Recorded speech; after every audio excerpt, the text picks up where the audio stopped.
Shabbat shalom.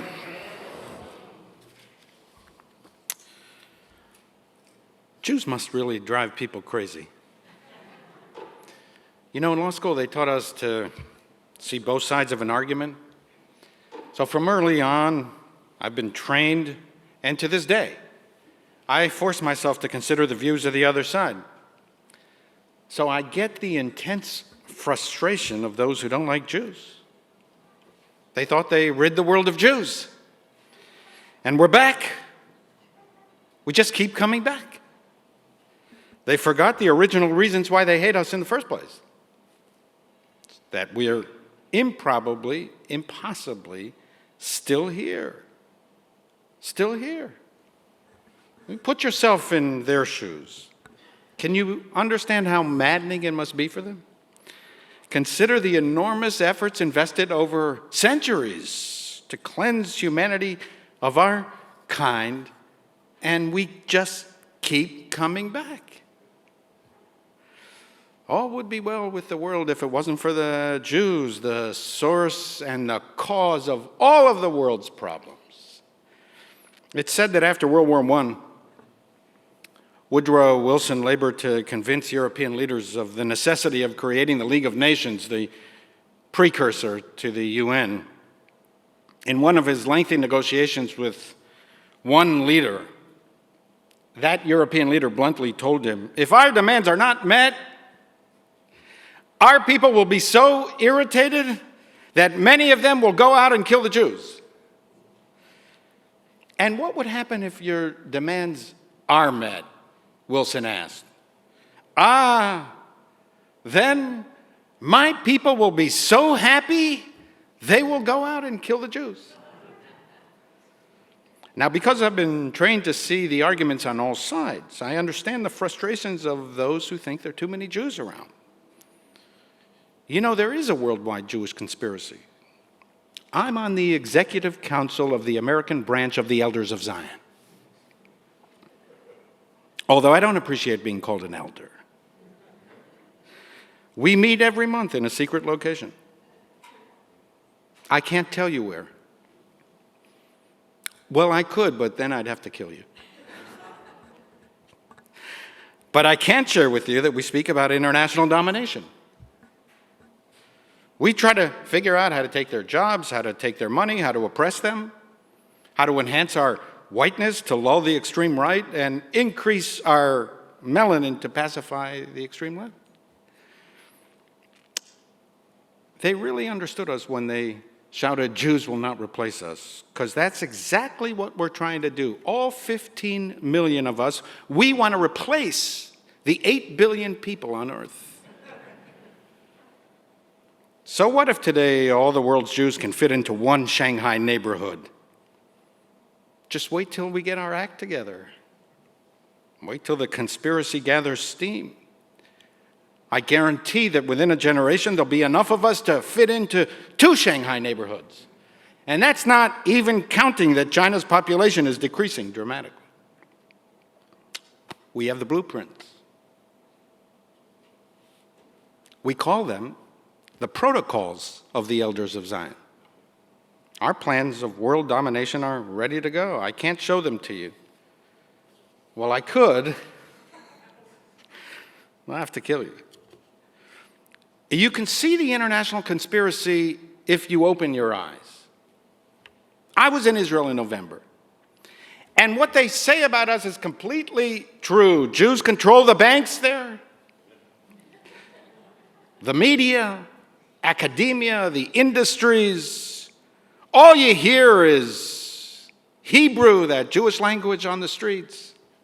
It's like Jews are everywhere. And worse, they're all Zionists. How could that be after we thought that essentially we exterminated them? We need to finish the job. Gas the Jews, protesters shrieked in front of the Sydney Opera House. From the river to the sea, they march on American campuses and the streets of New York. You know, that's, from the river to the sea, that's more palatable in the West than gas the Jews. depending on the context, of course.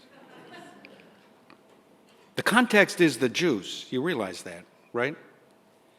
Exterminate all the redheads? Genocide all the flat-footed people? Zero tolerance for that kind of thing. Not context dependent. So put yourself in their shoes. They say, okay, if already some Jews survived, what kind of Jews are these who survived? They have the audacity to fight back, to defend themselves when we murder, rape, pillage, loot, burn, and destroy? Come on. We've been doing that to them for centuries. Suck it up. It's the historic role of the Jews. Their punishment for crucifying God, their destiny for denying the prophet and defying the prophet. What kind of new Jewish creature emerged from the ashes? What is the world coming to? It's in the natural order of things for Jews to passively, weakly, meekly, feebly submit. Jews who convert in the face of inquisitions or pack up and leave in the face of our wrath. We don't like Jews who fight back, who defend themselves. Every act of so-called self-defense is illegitimate, ipso facto and by definition, disproportionate, war crimes, crimes against humanity, and if you don't stop, genocide. We'll haul you before the International Court of Justice, or so-called justice anyway, even at the cost of distorting the core values of Western civilization and undermining the credibility of international law. For Jews to fight back, it is entirely against the natural order of things. God decreed that Jews serve as the world's scapegoat and humbly accept whatever punishment we mete out to them for their crimes of deicide, poisoning the wells, baking matzahs with our children's blood, and most recently causing global warming, poverties, wars, revolutions, droughts, cold, heat, forest fires, racial disparity, whatever. Just name the crisis. Did you see this week anti-Israel protesters marched outside of Sloan Kettering this week? Sloan Kettering! Because everyone knows that Jews cause cancer. And that Sloan Kettering is complicit in genocide. After all, they accepted contributions from Jews and Israel sympathizers. A Jewish patient who witnessed the protest told reporters, "I thought that I was in Germany in 1939. Until I began forcing myself to see it from their perspective, frankly, it never dawned on me on how much power we really have. Listening to them, I feel really empowered, master of the universe." On a German train in the 1930s, two Jews sat next to each other, one reading the Jewish paper and the other reading Der Stürmer, the Nazi newspaper of record. The one reading the Jewish newspaper finally asked his fellow why he was indulging in that vicious anti-Semitic rag. He responded, because when I read the Jewish papers, I get depressed. We have so many problems, so many people hate us. But when I read the Nazi papers, I learn that we control the world.